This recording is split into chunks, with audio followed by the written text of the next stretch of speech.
Assalamualaikum warahmatullahi wabarakatuh. Kembali lagi dengan saya. Kali ini saya ingin berbagi tentang sejarah perkeretaapian Indonesia. Tapi sebelumnya, yang belum, jangan lupa klik tombol subscribe, like, share, kalau perlu komentar. Dan jika ada iklan, mohon jangan di-skip supaya saya semangat dalam membuat setiap konten video. Oleh karena itu, untuk mengetahui sejarah perkeretaapian Indonesia, simak video ini sampai selesai.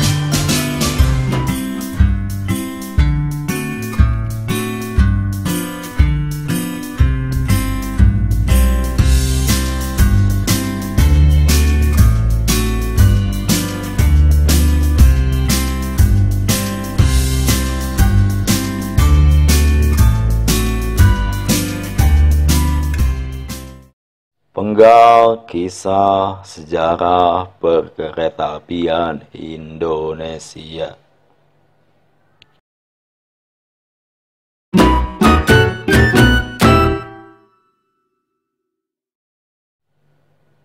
Sejarah perkeretaapian Indonesia dimulai ketika pencangkulan pertama jalur kereta api Semarang, Forsten, London, Solo, Yogyakarta di desa Komezen oleh Gubernur Jenderal Hindia Belanda Mr. Laz Baron Slut van de Belle tanggal 17 Juni 1864. Pembangunan dilaksanakan oleh perusahaan swasta Nederlands Indische Spoorweg Maatschappij disingkat NISM menggunakan lebar spur 1435 mm.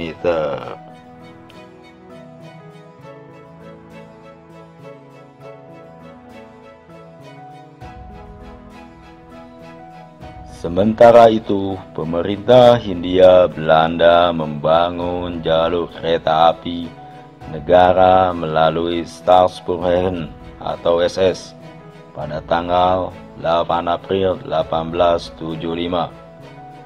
Rute pertama SS meliputi Surabaya, Pasuruan, Malang.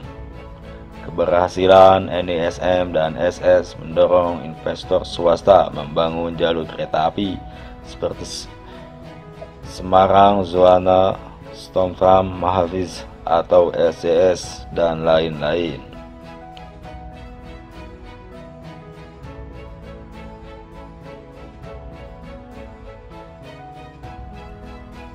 Selain di Jawa, pembangunan jalur kereta api dilaksanakan di Aceh pada tahun 1876, Sumatera Utara pada tahun 1889, Sumatera Barat pada tahun 1891, Sumatera Selatan pada tahun 1914, dan Sulawesi pada tahun 1922. Sementara itu, di Kalimantan, Bali, dan Lombok hanya dilakukan studi mengenai kemungkinan pemasangan jalan rel, belum sampai tahap pembangunan. Sampai akhir tahun 1928, panjang jalan rel kereta api dan tram di Indonesia mencapai 7.464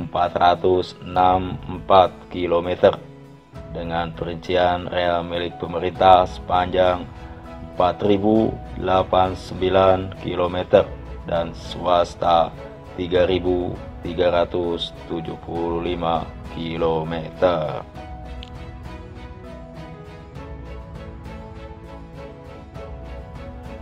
Pada tahun 1942, pemerintah Hindia Belanda menyerah tanpa syarat pada Jepang.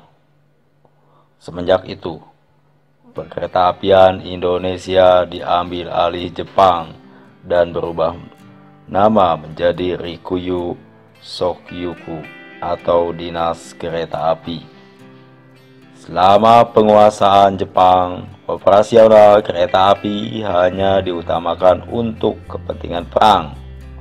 Salah satu pembangunan di era Jepang adalah lintas Saketibaya dan Muaro Pekanbaru untuk pengangkutan hasil tambang batu bara guna menjalankan mesin-mesin perang mereka. Namun Jepang juga melakukan pembongkaran rel sepanjang 473 km yang diangkut ke Burma untuk pembangunan kereta api di sana.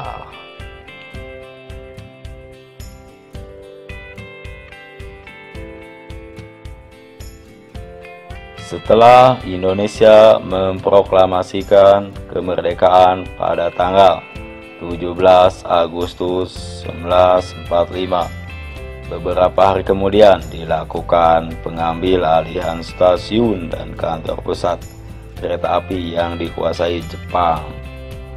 Puncaknya adalah pengambil alihan kantor-kantor pusat kereta api Bandung tanggal 28 September 1945 dan kini menjadi Hari Peringatan Kereta Api Indonesia.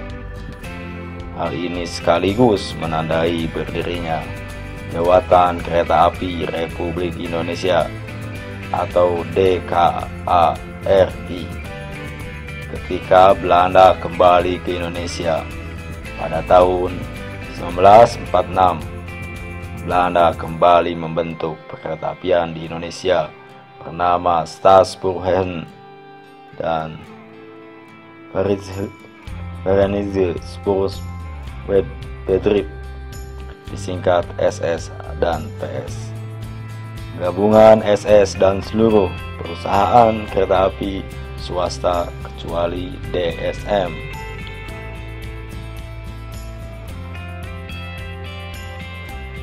Berdasarkan perjanjian damai konferensi meja bundar atau KMB Desember 1949 dilaksanakan pengambil alihan aset-aset milik pemerintah Hindia Belanda. Pengalihan dalam bentuk penggabungan antara DKARI dan SS juga VS pada tahun 1950. Pada tanggal 25 Mei, DKA berganti menjadi Perusahaan Negara Kereta Api atau PNKA.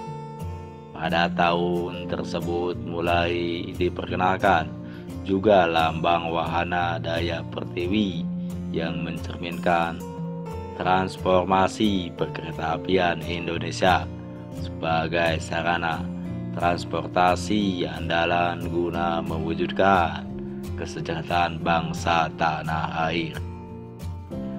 Selanjutnya, pemerintah mengubah struktur PNKA menjadi Perusahaan Jawatan Kereta Api, disingkat PJKA, pada tahun 1971.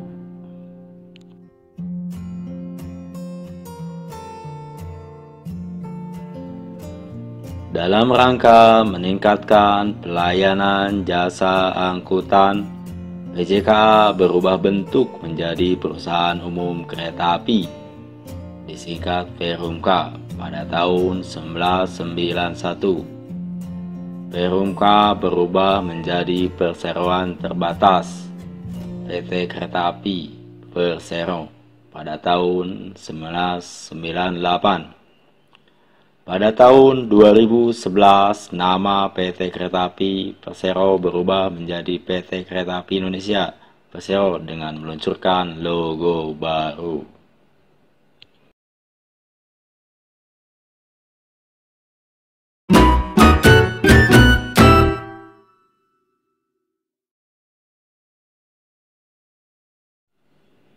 Terima kasih. Semoga bermanfaat. Wassalamualaikum warahmatullahi wabarakatuh.